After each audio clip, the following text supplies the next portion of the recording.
Happy 2026 everyone, it's my first database video for the year and there's quite a lot to talk about over the Christmas period and just beyond in terms of what's happening in the game, technology and hardware press, so let's get into the first conversation. And that is of Sony's future, the PS6 future past, future X-Men style shenanigans. As is always the case, everyone seems to go online and just look at anything that's patented by Mark Cerny and just go, this must mean this. But in this instance, I think this points to things I've been saying for a while. So there's basically a few patents that have been delivered and updated in the past year, or just under, so 2025, November 2025. And these new patents point to a continued drive from Sony to kind of merge the past and the future of PlayStation into one single place. So we've seen the low power mode. That was part of it, which I discussed last year on Moore's Law when that was coming about. He actually leaked that for the first time. I think he was the first person to leak that, along with the PSSR, in fact. So he has got some good leaks within Sony in terms of what they're doing. And the whole point around that low power mode was to test bed the future of portability. So enable current games to run in a low power state, less cores, less frequency, less CPU cores, less GPU cores, and just fundamentally still be compatible. And this kind of feeds into that. So this low power mode is the beginning of it, and it's now out there, and there's lots of Sony games, first party games that do it. Even Death Stranding, I think, has been updated, Death Stranding 1 and 2 to do it. And fundamentally, it does what you would expect. It pushes the resolution down and potentially might cause a few more frame drops and issues, but realistically, it cools the workloads, and that's a good state to do it. But this is also can be done the other way, which is what the future looks like when the PS6 and PS1, 2, 3, 4, 5, and then 6 future, which is this low power mode was the beginning of it. And these new patents are covering a few other things, which are extensions of kind of hardware spoofing. So you get this in networks forever. So you can spoof an IP address, you can spoof a node, you can spoof a Mac address, you can spoof a CPU. And that basically means you can pretend to be something you're not, and you tell the response request, so the operating system kernel, the call request that comes from the kernel and says, hey, what are you? And you just go, I pretend that I'm what you want me to be, and then feed me your responses, and I'll intersect them and interact them as and when, and I'll emulate at a hardware level or a timing level what that hardware would do on newer hardware. And that works for both the CPU, the GPU, the operating systems, and the software stack effectively. Everything gets emulated so that the software doesn't know any different. And this has been running for a while. Their backwards compatibility that runs natively on PS4 and PS5 uses elements of this, which is why they use like upscaling that's 4 times or 3 times the native resolution and such like. So this is the kind of an extension. Technology as a whole basically is the extension of things from years ago. So it enables native software to run natively on new hardware, and then this can be enhanced with inject calls with little or far less effort from hands-on devs to upscale. So, upscale the resolution output, increase or change textures, replace them entirely, improve lighting, add more lighting in, even swap models, add GI, ray tracing effects. All those things could be done, even sound and animation and lots of other things could be done. In fact, you're seeing it currently with the new updates from Nvidia in their RTX remix, where they've now got system calls, game logic, which can intersect with particle systems, atmospheric effects, filter effects on the screen, all done with old games, intersecting that game call and then doing something on top of it. So this is the same thing that basically Sony are patenting here. And what this points to is the future of remasters, effectively. It means that the long-running remaster machine that Sony has become, and to be fair, has always been part of their raison d'etre. They've always done remasters far too often, in my opinion. But this means that they can do that far more often.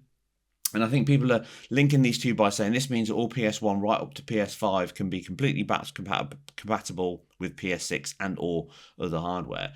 And I think that's definitely part of it, but I think it's naive to think that this is done to give you a free service. So I think it's done because they want to minimize the amount of teams working on games, and they want to maximize the amount of games they can get out that are enhanced therein.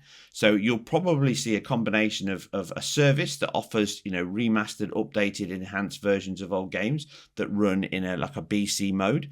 And then you'll see far more remasters, enhancements that inject things. So a la RTX Remix.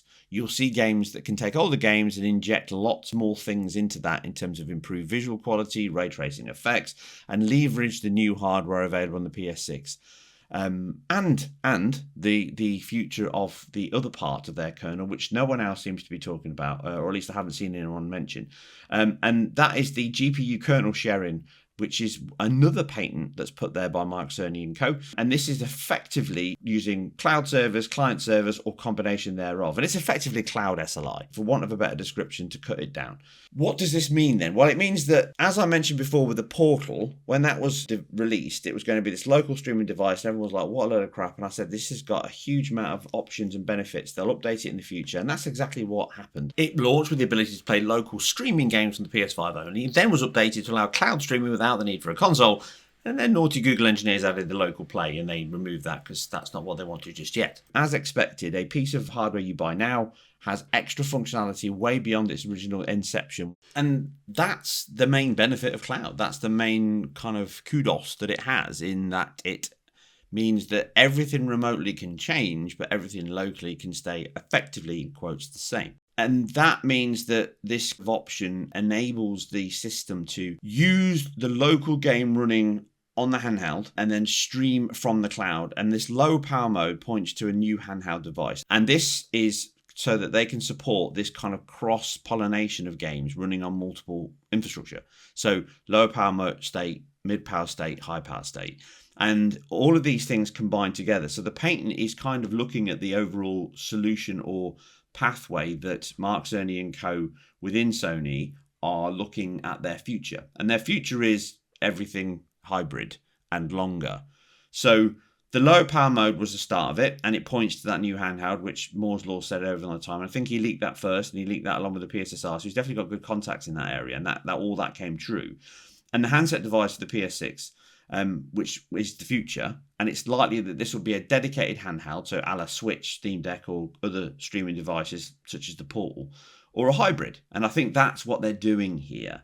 The Portal became a streaming device that worked. They worked hard to kind of build on that, which they did. So it's proof of concept. This is the classic pilot that made the Portal the proof of concept of what the next one will be. The next one will be a full gaming device. I don't think it'll be a split handheld per se. I think it'll be more of a companion. Like, you'll be able to buy a controller that's got a built-in screen, effectively the Portal, and that means you can play games locally on that device. It'll have RAM, it'll have a CPU, it'll have a GPU. It'll be more expensive and a little bit clunkier, and maybe even modular, so you'll be able to update it, all the personalized things that happen now.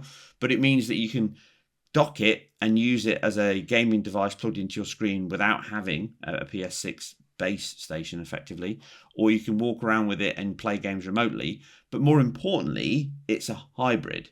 And as I said over on Moore's Law, that's the future that I think will be, because then it means that the new handheld will support and play the same games as PlayStation 6, and the quality via a cloud option that can stream all of the game. So Portal players, phone players who want to dial into the PSN solution on remote servers, they can play that game, or it can render part of it locally on the device. So it could generate the geometry, the G buffers, and then fire that off to a separate kernel GPU, which will then say, okay, I'm now going to render all of my ray tracing effects. I'm going to skin these models. I'm going to animate these models. I'm going to put textures on them. All of these things that could be added to that game and then injected back to your local device, and you get a better quality game overall with a little bit more latency, but that can be hidden. And that's effectively what this patent looks like it's doing. And it means that one kernel rules them all, so effectively ring bus. And that's that. A kernel is not. So a kernel is the main core loop. So it's the core rendering of anything that goes on, or the core logic that's happening within an operating system. So it's the main thing that everything else hooks into and hooks from. Good kernels are light, they're small, they don't take up much space, and they're very efficient, because effectively they have to go from top to bottom as quick as possible. And that's where your IRQs, your interrupt requests and stuff like that, and your ring bus, and everything that happens within a kernel is centralized to, I'll do this thing right to the end and I'll start again. And every time I go down that stack, some things might change. Everything should change at every point. But it's about being efficient and passing control back and forth and not holding the kernel up. So what this patent is looking at is saying one kernel on the GPU. So let's say it's the local GPU, the one that instantiates the games, the one that initiates the session, the app, that owns that call. And it would say, right, I've got a bunch of work that I'm going to do. So I'm going to balance out, I'm in hybrid mode. So in hybrid mode, I'll say to the secondary remote, I'll make a call to the remote cloud and I'll say, hey, I'm going to render this frame. Here's all my data that I've got. You go away and do this work for me. And I'll present the frame you've just given me before. If it's the first frame, I'll wait. That first frame will come back from the local cloud, be it one GPU or many. That will render all the additional effects. It'll merge it with my data locally and I'll present the frame. And then it'll keep doing that in parallel. And at some point, there'll be dual frames running. So one locally, one remotely, maybe 2 or 3 remotely, 2 locally, I don't know. But this patent points to the fact that they're looking to render frames in a hybrid state. And that effectively means that the device you're playing on, well, you'll choose whether you want to play locally and get a reduced effect, quality, performance, everything else, or you want to go full render mode. And it means that this handheld then docks in with your PS6 and you can then choose to say, I'm going to take it off and play the game locally in a poor state, you know, a la Switch 2 docked mode or handheld mode, or I'm going to go cloud mode, connect to my cloud server and play the same quality in handheld mode with all the effects, and potentially even stream it from my PS6, which will be able to run the whole game locally at a level that will be, you know, as good as the cloud server, albeit maybe not at the same speed, but that's irrelevant. So ray tracing will be there, all the quality effects are there, 4K, blah, blah, blah, blah. And it also means that it's designing the whole system to allow everything to run at a scalable level. And effectively, I think that confirms that the PS6 will be a plethora of devices, plethora of specs, and a plethora of price points that are kind of unifying in that PS6 experience, in quotes. It won't no longer be a platform. It will be a level playing field that everyone can come into. And more importantly, what this points to is the PS5 and the PS5 Pro will have a longer life because they'll fall in line with that Portal device. It means that your PS5 players will just have to subscribe to whatever service they've got effectively running or buy the game that allows this solution to run. And it means you'll have to run in this hybrid state. You'll have to run in this connected state to get the same level of quality, albeit, you know, part remote, part local, or hybrid thin client effectively, as your PS6 partners. And it also means that with this technology, if it was, you know, real and it becomes real, because again, with patents, there's always a risk that they try these things and for whatever reason they don't work out. But this is not beyond the realms of possibility. And in fact, you know, it's been done before. SLI is it. It's just SLI on a very long chain.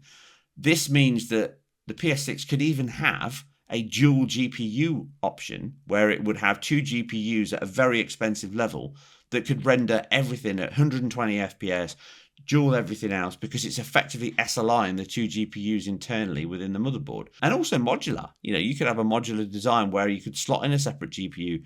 And it means that the lifespan of the device is longer, it's extended, but it means that Sony don't have to keep buying all this new infrastructure and building it and selling it and marketing it. It means it's a longer lifespan. So all of this makes logistic sense to me.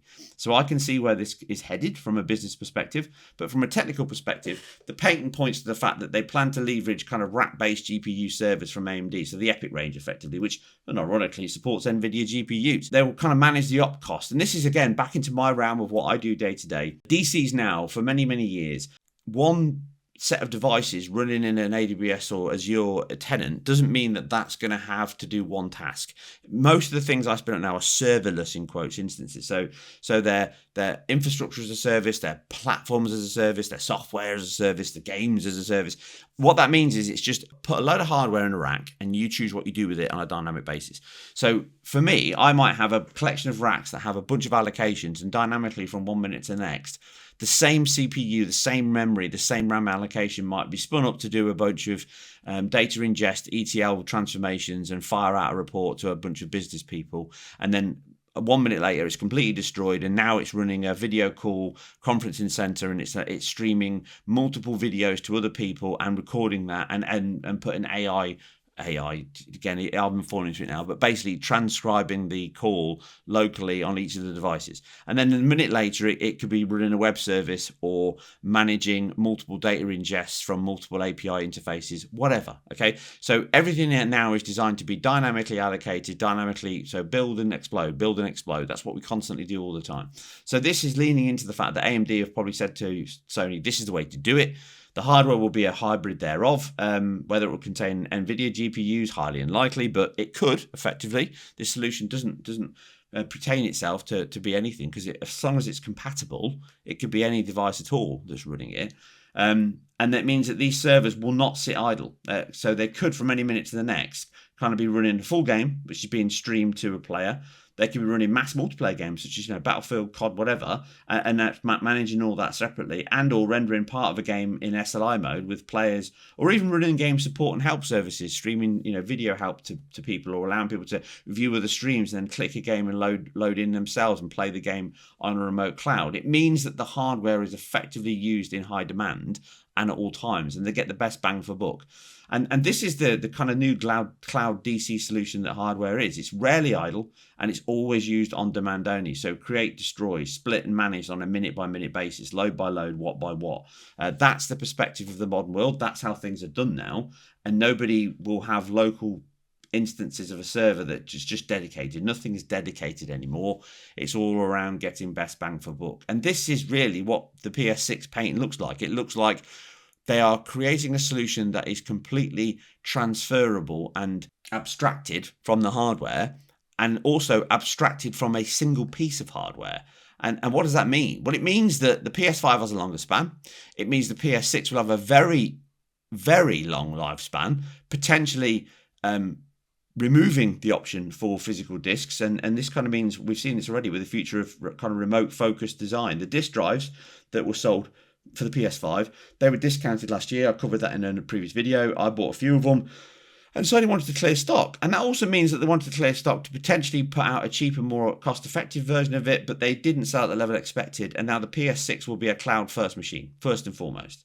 And as a generation, it may be the longest, if not the last, of that generation. It may actually be the time when we say that for real, in that they could be creating a solution here that is upgradable for a long period of time until things drastically change. So, for example, they could release a PS6 with extension connections built therein, and many consoles have done this over the years.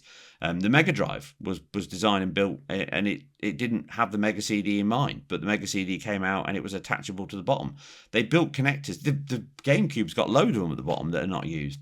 So, in fact, some of the SD card solutions that allow you to do that use those. So, consoles have always had options that are built beyond the actual reality of it. So PS6 could be built with we could have this port plugged in that allows us to update both CPU and GPU as a separate module. So you can upgrade it and buy an upgrade piece, plug it in, but from a design, delivery and development perspective, nothing changes. You're just developing to a higher spec. But at all points, the cloud solution is there for everybody, which means that nobody gets left behind, in quotes, the Xbox conversation that they announced with it. And that's about thinking about things first before putting together a plan. Sony look like they're putting together a plan to deliver on that promise. So I think that the PS6 will be a cloud-first machine. It may be the longest generation we've ever seen, and it has a foot in that hybrid design focus. Cloud focus, cross-generational, be it local or cloud, and multiple devices. I stress this. It will be multiple devices to access the platform to enable scale, choice, and growth. Because the younger generation, and this is the thing, this is where I always find it funny why gaming becomes this big bubble where everybody thinks that the world stays consistent. I'm not the demographic. I haven't been the demographic for probably close to 20 years in terms of gaming, maybe a little bit less. But I get that. I accept that. I understand that. But I also get the fact that I have to look beyond my own experience and my own demands. There's many things I don't like that I have no interest in. And I always say when I look at these multi-game shows, I like the fact that there's a plethora of games there that fit all tastes. And even if I hate the game and I think it looks rubbish and I hate that idea and I don't like cloud stuff, never have liked cloud stuff, but I can see the benefits of it. But the younger generation are not the same as us older generations. They don't care about physical media. I was into physical media when it was just cassettes and records before CDs came about, and then CDs ruined it. And I adopted CDs probably quicker because I was younger than my oldest brother, who was more into records. But I'd only had, records, been buying them for the past 5 or 6 years, and thought, you know what? In 84, 85, when CDs came about, they were expensive. I didn't jump into it, but I thought, you know what? We'll see. And what I tended to do was, I used to buy cassettes because they were cheap, and if it was really good, you'd buy the record. And then CDs came about, and they were expensive. They weren't relatively cheap, so you had to do the same thing. And the biggest benefit CD offered was just better quality sound. I wouldn't say it was better than record, vinyl, but I would say that it was cleaner and easier to use. And then I think it really came about properly when you could get them in cars and on the go. So when you got CD players replacing the Walkman, that became the big drive for CDs. And then I would start thinking, do you know what? I'm going to use it when I'm out and about on the bike, or I'm going to use it if I'm in the car, and I'm going to use it at home. So I'll buy the CD. And the convenience of it became the biggest drive, I think. And then streaming MP3s, that's what killed music. It became this whole thing where you just had it on the go, and music's now dead. But gamers are exactly the same. They don't want to be bothered with a disc, and I do. I love it. I love cartridges. I love the physical handheld box. I love reading the packaging. You know, the inlay, or the instructions that came with it, or the back of the box. But that's not. I know that I'm not the demographic. So things change. Things have to grow, and the younger generation are just as happy to log into something and use their phone or a screen in front of them with a wireless device than they are buy a big hunking PC or console and use that day to day. So I get that, I understand it, and I think that's what is happening now. We are in a position where we're in a transition where the older generation have let go and the younger generation have taken over, and then now the demographic. And this is Sony making sure that they give the best for both. So they're putting their foot very firmly in the cloud base now by going, we'll hybrid it together, we'll connect it together, we'll see what happens from the marketplace. Are young people going to buy these devices at all, or are they just going to stream our service remotely?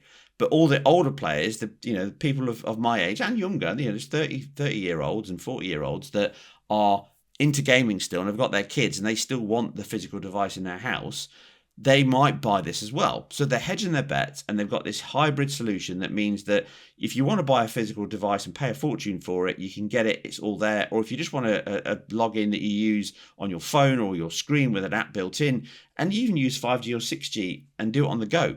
I think that's what they're doing here. But also they're making sure that they are maximizing their cloud infrastructure across multiple solutions. So everybody's using it all the time. So they get the best bang for their buck by spending on this. Because this is the big cost for a lot of companies now. It's the infrastructure. But also it means that they can see how the future pans out. And they're giving themselves options to leverage multi-GPU, hybrid solutions. And that means that things they haven't thought of now can be done later. And that's why I bring it all the way back to the Portal. The Portal is a good example of that. The Portal was released as a let's see what happens. They tested the market. It worked out for them. They updated it, and they've created the pilot for this, which is a device that can play locally, that can play remotely, and can stream. So it can do all three. And that means it fits into their ecosystem of giving you the best of both, but they're not making dedicated devices. They're making a device that allows it to do multiple things. And that's just good business sense. That's good efficiency. So I think that was an interesting one. I thought I'd share my thoughts and ideas on it. I could be completely wrong, but I think that is what we are seeing here. Right, now on the back of that, which I've just discussed with the possible PlayStation future, and as I've noted many times, I'm not a fan, and I've been warning of all of the impact of all this online, everything online, you own nothing, rent everything, since even before my channel started, and certainly throughout my channel on Twitter, X, whatever, I've always said this. So everyone knows where I stand on that, but I just like to present the facts so that you yourselves can make up your mind with that. And then obviously the long since lost and mostly chastised now critical thinking approach to anything, which is here's the information that exists. I'm not going to form my opinion around said information. You can, and I'll give you all that information. And then right at the end, I'll give you my opinion on it or what I think, or keep it within a bare minimum. So that's what I like to do. So on that note, here we go with a data stream of facts and info. So I've kind of pulled this together as best I can, and I'm going to go through it on screen with some visualizations of what I'm talking about. But again, this brings me back to what I know firsthand, and some things I just cannot say. So there's some things I do know, but I'm giving you things that are publicly known and things that I'm filling in the blanks where I don't know. So we're now seeing a challenge for all of us as consumers and a focus for business and governments. And that's the AI bubble, which I've mentioned before, and it all kind of links to my one last year around the gaming bubble. And they are connected, hence the PlayStation stuff I've just mentioned about bringing everything together so that you own nothing. Everything's in the cloud, owned by the infrastructure, and you just rent it. You rent a space. So that's the future of what everybody seems to want. Whether that's right or wrong, in my opinion, I'll tell you at the end. So This kind of AI bubble is like the crypto whirlwind, the internet boom from years ago, which I covered in that gaming one, the constant oil and coal wars over the decades, nuclear weapons in the 70s and 80s, which I remember well, and even the Star Wars space race from the 60s through to the 90s. Right? This is, right now, AI is the new arms race for America and the East, in Korea, Taiwan, and China, and Russia again, but they're probably not as prominent as they were in terms of the space war. And this is the real cause of the RAM shortage, okay? And everyone's talking about servers and AI, and it is, but it's more than that. And I posted an article on my website last week following the hardware unbox video on the 5070 Ti Asus kerfuffle. And in that, I mentioned the discussion and causes around it are bigger than what I'm talking about there. So go and check out that article for the details on the actual GPU impact. I'll discuss it a little bit at the end, but it's not the focus of this conversation. It's related, but it's not the focus. The issue is far more complicated and involved than just GPUs, which are, in the great scheme of things, even Nvidia, a nothingness. And it's all really came about because Micron announced that they were pulling out of consumer DRAM late last year. As of February this year, they're gone. They're out of it. So their crucial branded RAM is being pulled from markets, and they put out a statement. And effectively, that means that's a huge portion of the RAM supply for everything in the market. And this is no coincidence. The DRAM supply is scarcer than hen's teeth, and it has been for a while. While HBM memory, which is currently what AI servers require, is like 5 times the price of DDR5 modules, and they're rising. That price is constantly rising at the moment because it's the classic supply and demand. Demand is high, supply is low. So the 3 main DRAM manufacturers, although they're not the only ones, okay, contrary to almost every report you'll read anywhere, everyone will think there's only 3 people that make these. That's not true. They are Samsung, SK Hynix, and aforementioned Micron. And they control the vast majority of the global market. Now, there are others. There's that Fujian Jinhu, who recently won a lawsuit, IP theft from Micron, funnily enough. They were charged with nicking stuff, and, probably happens. I said this before. Company espionage and corporate espionage is very much still a thing and always has been. But outside those, there's like Winbond, there's Changxin Memory, there's Nanya Tech, and there are a few others, right? And they all produce DDR5 and down modules, and they're just not on the same scale, the same pace or levels as these big 3. Absolutely not. But that doesn't mean they can't grow, and not being grown, amongst others that I've mentioned. There's a few more, but I'm not going to go into them all here. So they can make and still deliver at a pace, albeit much smaller. Now, remember that everything we use now relies on this supply, even stupid things like fridges, TVs, calculators, Lego blocks, phones, cars, ATMs. Everything uses RAM and chips now of all the time for everything. Whether you like it or not, it's the AI of old, the AI of new. Let's put chips into everything, okay? And of course, there's more obvious stuff as well, which is stuff like PC, console, servers, and obviously T800s to kill us all. I need your clothes, your boots, and your motorcycle.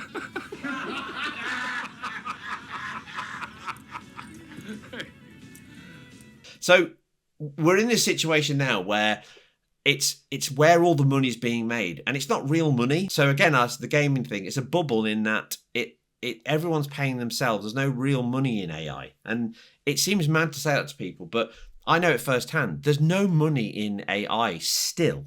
It is literally this, we want to sell something to you and make profit from it.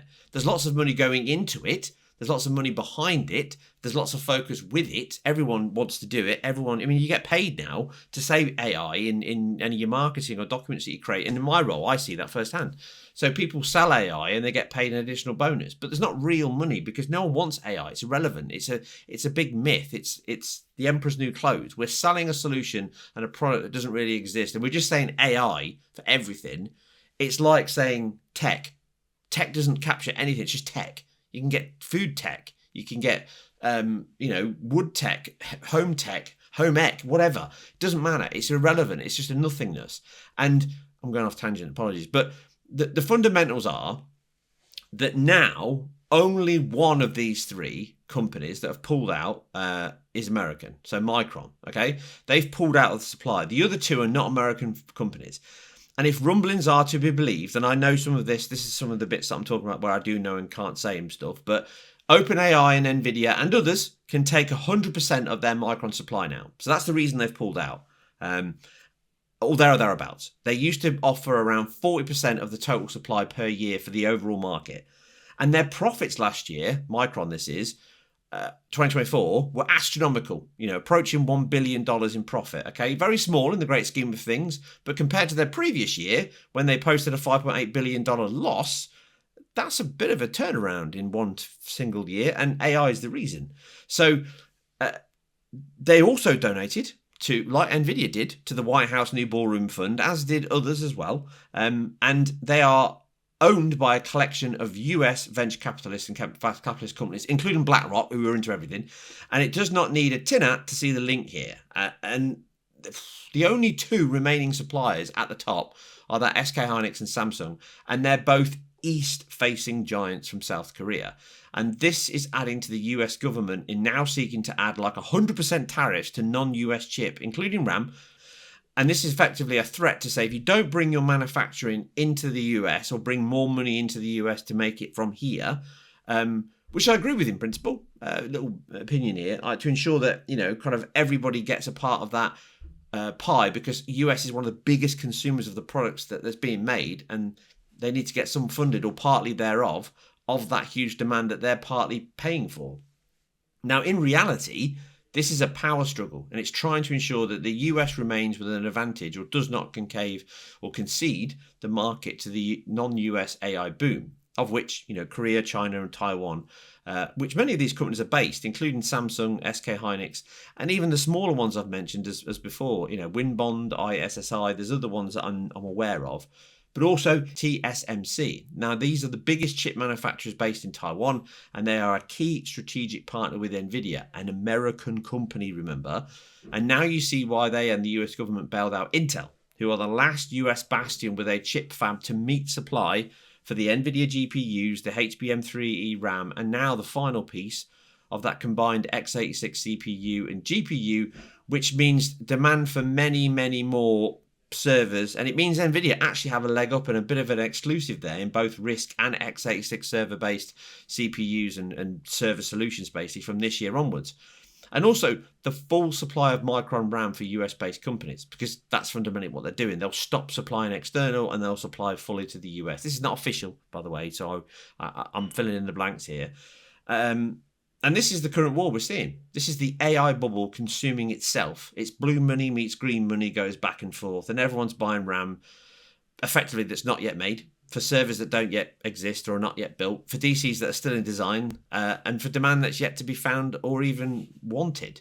So right now, that makes many people and companies rich, and the consumers like us suffer. And the aim is to ensure that the likes of AWS, Azure, Meta X, and others continue to be supplied with all they need to expand the AI bubble further. And that collateral damage is everyone and everything else, including land, power prices, water environment, GPUs, phones, consoles, PCs, but certainly not T800s. Now, AIBs are a part of that. And they're likely just the very first to feel and share that accidentally impact to the supply chain and therefore the wider audience, which is what happened when a PR person probably speaks slightly out of turn. They were told something, they filled in the blanks, assumptions were made on everyone's side, and we end up with this conversation around the 5070 Ti. And remember, the 5070 Ti and the 5060 Ti, they're just really overperforming 5060s, 5070s, or underperforming 5070s, 5080s. aka the Silicon Lottery, because AIBs have to buy the chip and the RAM modules from Nvidia, and then they put that on their own boards and do all their own custom stuff. And with OpenAI, AWS, and Nvidia themselves and others buying over like 70% of the entire module supply, plus Micron going full AI and B2B, the supply is lower and demand is higher for those 750 plus cards, but also lower margins than those 8 gig and 5080 range cards. So you're talking £250, £260 to £300 more on the 5080, and that's a lot more for only a small uptick on supply costs from those suppliers in Nvidia. Plus the board itself, the cooling solution, and the AIB add-ins, they're all smaller investments on those two cards. There's not much between them. So there's more money to be made in those bigger cards and smaller cards than there are in between. Therefore, they're balancing their supply out with, actually, don't give me a 5070 Ti now, give me a 5080, and I'll only sell that because I'm going to make more money on it. So that's the reason they're doing it. They're reacting to the market. Now, the market will course correct. Memory supply constraint will change, adapt over time, and maybe even they'll see AIBs allowed to source their own RAM from those other suppliers I've just mentioned, from other sources. Because Nvidia's focus is not on this market now, and it hasn't really been for a long time, but it is still something they're not going to give up. But I'm sure right now the battle's on. They need to, focus in the area they're told to by, other sources. Now, the first change we'll see is probably price increases on those supplies, because supply will change and therefore they'll put prices up, because that's just what happens in this kind of vacuum that you're in. Once you've got high supply and low demand, you just bump prices up knowing that people are going to pay it to a level, okay? And then in late 26, 27, we're going to see shifts in where that AI demand is and what the plans are to correct the supply chain. That might mean that, new plants get created in the US, which will feed that supply again, and that might come from both internal and external investment as per that tariff thing, which is trying to promote it. That'll increase the US GDP, and then more so importantly, get those US jobs to cut into that pie that is that huge amount of money being made by China and other countries at the moment. We may also see a reaction by buying the rest of that supply up and making it even worse. So China might go, do you know what? I don't like what America's doing. I'm going to end up buying all the supply from the SK Hynix and Samsung themselves and make it even worse for us over on this side of the pond. So there's all those things that are yet to happen. Don't know, that's just the reality of where we are when these things happen. There's collateral damage everywhere.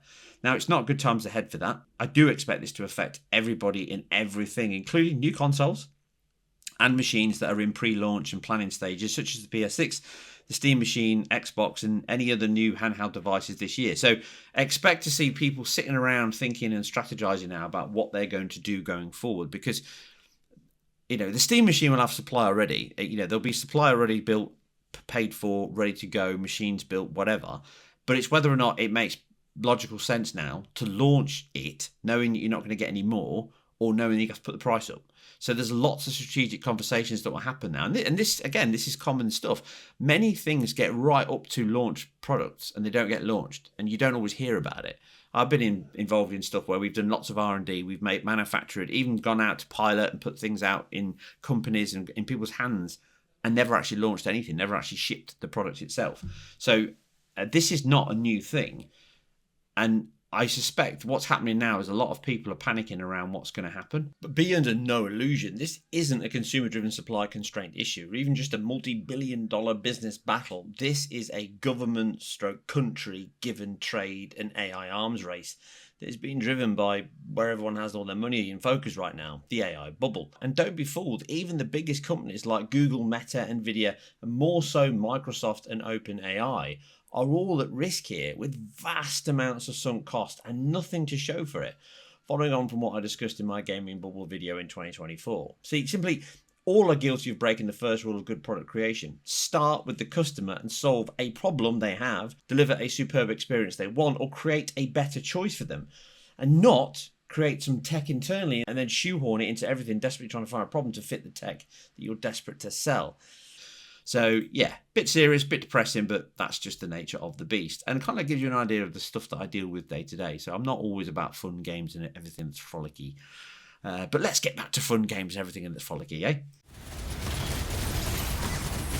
アクションも楽しめるサバイバルホラー、レオンにふさわしい体験が作れてるんじゃないかなとは思ってて、グレースのホラーとそのレオンのアクション。Capcom have a well-oiled machine churning out big hit after big hit, it seems, over the past few years, and even way into the last generation with the PS4 and the Xbox One. And Resident Evil is probably their biggest IP for many, since Street Fighter 2. But for me, they've been churning out hits and franchises and characters since the early 80s, and they've always managed to keep themselves consistent and regularly have these peaks and troughs where they kind of get raised up into the top and then drop down to nothing, everyone forgets them, and then back up again.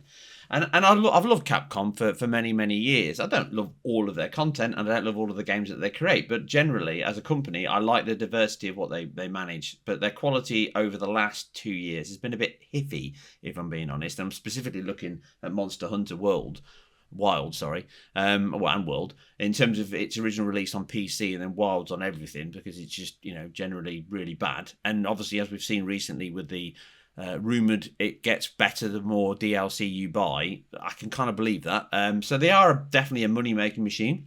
Resident Evil, I think, is in this constant release cycle with an engine that works, with a baseline that works, and they reuse lots of, content, assets, locations, everything else. So they've got a lot of rework process here with Resident Evil, and people keep buying it. So who can blame them? And there is always an interest there in terms of jumping into one. And this new Resident Evil Requiem looks very, very good.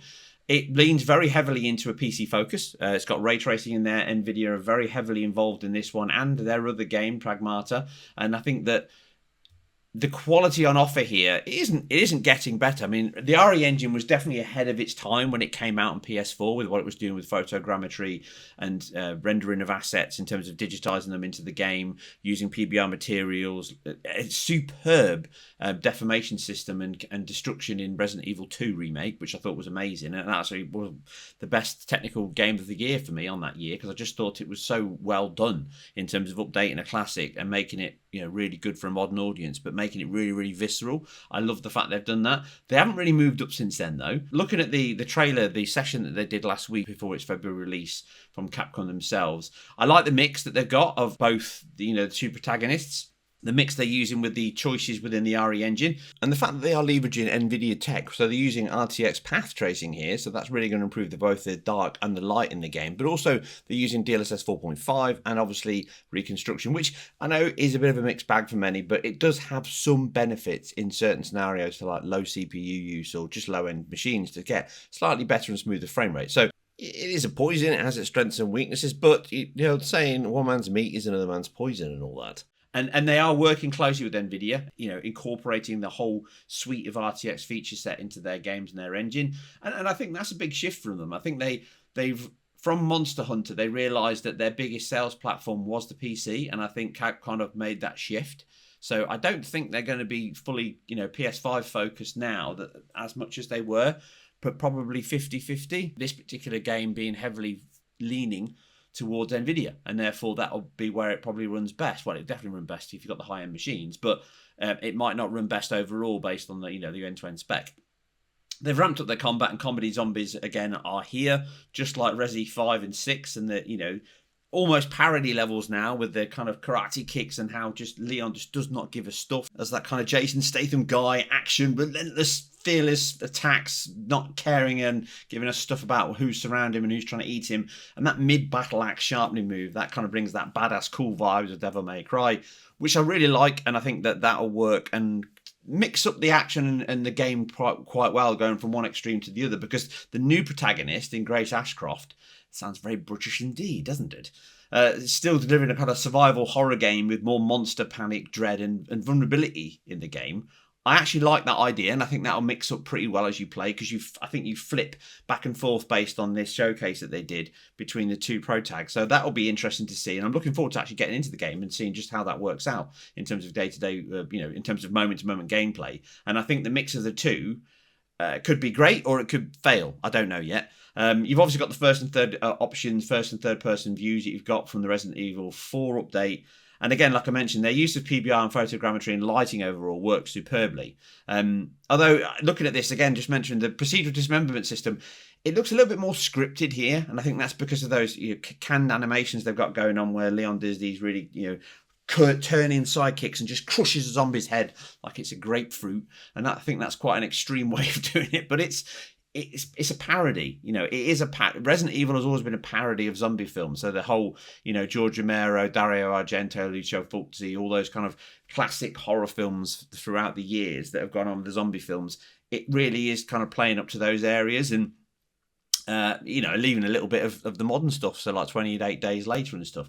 So I'm really looking forward to finding out how fragile you are in this game and how fragile the zombies are. How many you can kick their heads off, kick their arms off, and obviously break the zombies down into little chunks, which looked far more procedural and dynamic and fluid in Resident Evil 2 Remake than it does here. But that, again, might just be the limited areas that we're seeing in this demonstration. The combat looks really cool and stylish, and it definitely has nods to that kind of canned Resident Evil 4 prototype that we know that never saw the light of day on the GameCube. That shot here where the curtains blowing and the lightning flashes, that is exactly from that original one, which you can see on screen now, which I'll find the clip of somewhere. And I covered all this in my Resident Evil 4 Retro, which was a game that was really, really ahead of its time, and it was an amazing game, and it still feels like that game is the heart of all of these modern versions of Resident Evil for me. But I'm really happy that they are pushing forward on the ray tracing effects, because I think that ray tracing, reflections, lighting, shadows, all of that works really well in horror games, whether you're trying to do action or parody like you've seen here. You got both. I think visually it looks amazing. You've even got like a Watch Dogs style nod here when Grace is walking down this street, which looks like the Chicago bridge section where, you know, the rail track goes over the top for the trains and the cars underneath. So yeah, I'll be interested to see how all of it plays out, but I'm keen to see just how it runs on PC across a plethora of PCs, because it is very, very PC focused now. So they might have made big strides in their RE engine being far more optimized to the PC side. Although, you know, Resident Evil games tended to run well. It's their open world stuff that really struggles because the RE engine is not designed for it, and they're kind of forcing that through with Monster Hunter Wilds.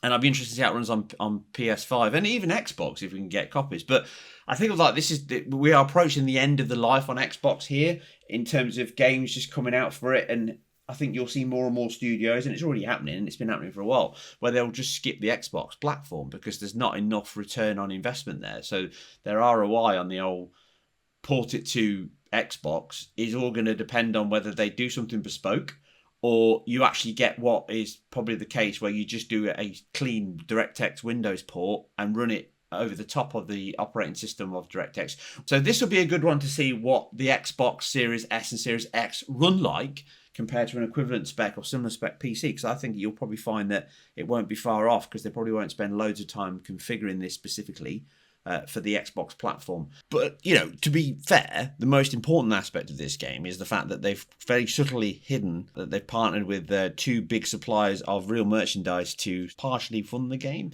And, you know, I've always wanted to drive around Resident Evil games in a real Porsche car and use a watch that looks the same as on one that's on my arm. So, yeah, there's always that.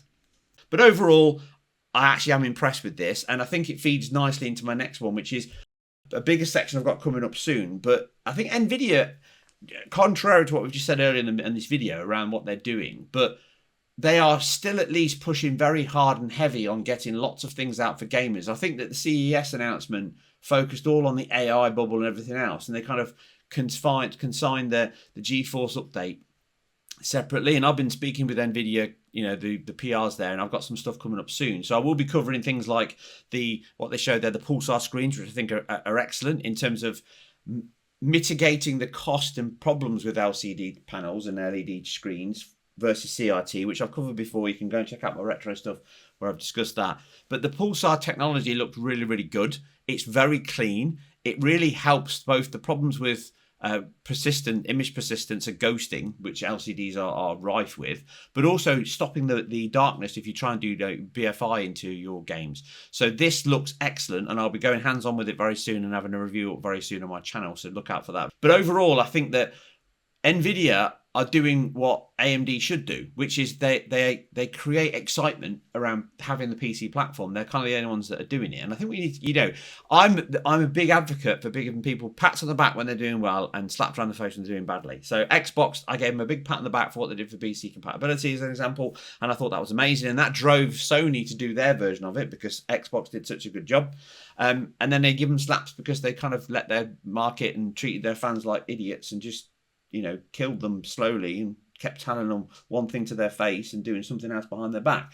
And Nvidia are the same. So Nvidia are a big company, and just like Xbox and Microsoft, they're a big company in the split department. So this is why these things happen, tends to. But you've got to praise the people and the individuals that care about it in Nvidia, and what they're doing here is driving forward their PC and gaming platform by giving things that people want. So the RTX Remix stuff keeps getting better, and like I've mentioned earlier, kind of seems like it's being parodied by Sony in some of their patents, what they're trying to do, which is to minimize the amount of effort of where the market's going, which is a video for another time. I won't distract from that here. I'll talk about it on a future episode. But overall, I think Nvidia are doing a really, really good job in making the PC platform specific, unique, and exciting. You know, you've got all of this new technology coming. If you've got an RTX card, you've got additional reasons to have an RTX card with all the ray tracing and path tracing games that are coming out, and even, you know, remixing older games to use that functionality. But in addition to that, you've got the additional benefit of the fact that you can now get new hardware like pulsar screens, which will improve both high refresh games, but also improve things like older content. And it might be that perfect conduit to, CRT and LCDs. So I'll be interested to see how all that pans out. So I thought that was, two good news stories in terms of the gaming space. And again, I must applaud the Nvidia gaming side for really pushing forward each year on new updates, new increases. And that also includes the things they've done with DLSS 4.5, which again, I've got a full comparison and detailed look at that, the good and the bad, in terms of what that offers. And it just keeps them ahead of everyone else in the competition, which is, AMD's FSR4, Redstone, and obviously Sony's PSSR version 2.0, which is coming soon, I think, with Resident Evil, I've heard. If that's not known, people don't know. I think Resident Evil was the first game that might be using it on the Capcom side, but we'll wait and see what happens when that game launches. But yeah, thought that was really good, and I thought I'd just those two pieces were something exciting for me to see, and I think it gives a little bit of things to look forward to in the gaming space. And the final news piece today, because believe it or not, this video has taken 3 days to get out because I keep getting stopped. And if I don't get it out now, everything I say could, well, be old. So I started it all on Monday of the week you're seeing this, which is Friday for patrons and weekends for non-patrons. But I'm trying to get as much of this stuff out as soon as possible and much earlier for patrons so that I can effectively have some funding model to help keep my channel and website going, but also the fact that I want to give more value to them. So this is around the Sony TCL memorandum. So Sony is basically exiting the TV entertainment business finally, which is really quite sad for people of my age because Sony was kind of synonymous with great quality. From CD players, Walkman, obviously TVs and film was the de facto televisions back in the day. But also just VCR, Betamax and other aspects that they brought into the industry. Video cameras, Video 8 cameras, they had loads of stuff. And even to this day, their LCDs and LEDs are all of those exceptionally good quality pieces of kit. And they're probably not as top as they once were, but certainly not the leaders they once were anyway, certainly back in the 80s and 90s, but they're still a dependable brand that makes excellent televisions and arguably still the best TVs out there for LEDs. But you have to pay a premium for that. TCL is a Chinese company that really has grown over the past few years and is doing a great job, and they really compete with the other manufacturers, giving great quality, great feature sets.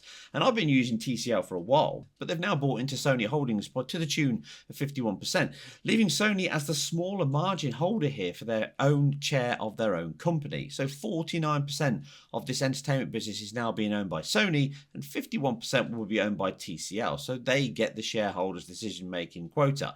So they're in control, basically, they're steering the ship. And this is around the fact that TCL just have a very efficient, even more efficient than Sony used to be, which is how they've risen through this chain. They've got a very efficient manufacturing process. Their whole supply chain, their television, their screen manufacturing is obviously much more efficient. It's better. And this makes perfect business sense. But again, this is the whole business struggle. It almost is a dichotomy between business. They do these things when they look at a solution and say, from a business perspective, this is going to make sense, because it always does. If you consolidate, you cut costs. Therefore, you should both make more money because you're both saving money on the run rate cost of your business, so the operating cost. But it's the whole short-term gain, long-term loss thing. But fundamentally, this is a case of Sony saying, you know what, we either quit the business entirely, or we continue doing what we're doing with a partner, and then we take a payment from that, a dividend payment effectively. And the partner's played hardball with them. TCL has probably said, you know what, we want the owner stakeholder position. We want that 51% to your 49%.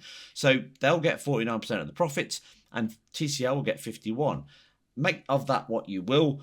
And they'll take the Sony name with them and bring it into TCL. So TCL will now have a higher level branded product that they'll start delivering, which will be an improved version, a higher end version of what they currently sell now. But I don't think TCL will go away. They'll keep that brand going, and that brand will continue. And it won't be kind of the budget level, but more the entry level and medium level kind of TVs. And then the Sony levels will be the premium ones. So Sony won't probably do cheap TVs anymore. Effectively, they'll end that part of their brand, and I assume it's been agreed and finalised yet. In fact, I'm just reading the contract now, so bear with me while I find it. So you'll see it on screen now, but when I get there, don't aim at... Yeah, so April 2027, but they're going to kind of finalise the deal March 2026, and then by April 2027, that'll be finalised. So as of this year, the binding agreement will be kind of signed and sealed. And as of next year, it will be official and in effect. And then you'll start seeing the rebranding coming out. It's probably not a little bit sooner when they start putting adverts out. And that will be the end of an era, in my opinion. Sony pulling out of the TV business. as big as them pulling out the DVD and Blu-ray business, videos, VHS, Betamax, and obviously the Triniton TV, as I mentioned earlier. That is kind of the best. Certainly they were the highest brand you could get back in the day. And this is a shame because it's just kind of the nature of the business and the world we live in that everything now is around consolidation. It's the only thing that's consistent in the business space. It's the cheapest, crappiest way to run a business, in my opinion. And ultimately, I think it'll end in a reversal of everything overall, but that'll be years and decades away down the line. I didn't really want to end on a negative here, so I'm going to end on a little quick positive. Now, I did want to do more stuff in this video, but like I say, I want to get stuff out. But I do have some retro stuff coming up very soon, along with some other detailed analysis you've seen me preview on other videos. But let's get in some retro news. So as of the year of our Lord today, 2026, if you went back 30 years, then the 3D console heyday was in full swing with Saturn and PlayStation, taking hold of everything from summer and Christmas of 95, but I know 94 in Japan, but fundamentally they didn't really get into their stride until 96 onwards. And also, this was the year of 3DFX. The voodoo magic took the PC market by storm, and I covered that over with my PC gaming in the 90s video and my original Dreamcast hardware series retro videos, which were paired with the oh-so-rare PC sibling, the Neon 250, on previous videos of mine over on my channel. So just as a little bit of retro news to end on a positive, this was the day that 3DFX entered the gaming space, or at least a few months from now. They'd actually started there a few months earlier.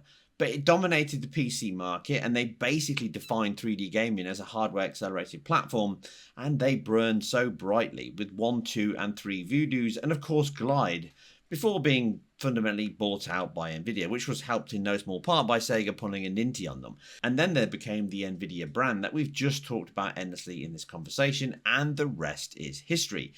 So there you go, 30 years ago, 3DFX started and now they're gone. But I'm also gone, I'm out. And if you like anything that I'm doing here, remember, I am completely self-funded and independent. If you like what I do, subscribe and all that shenanigans, leave a comment down below if that helps. It really does help. And give it a thumbs up if you can, and share it where possible. And if you do like what I do and want to get exclusive access, early access, then join my Patreon for a few dollars or pounds a month. That really, really does help me. And you can read more on this and many other things that I don't get up in video form over on my website, which is in the link in the description down below as well. So thank you very much, ladies and gentlemen, and I'll see you soon on the next one.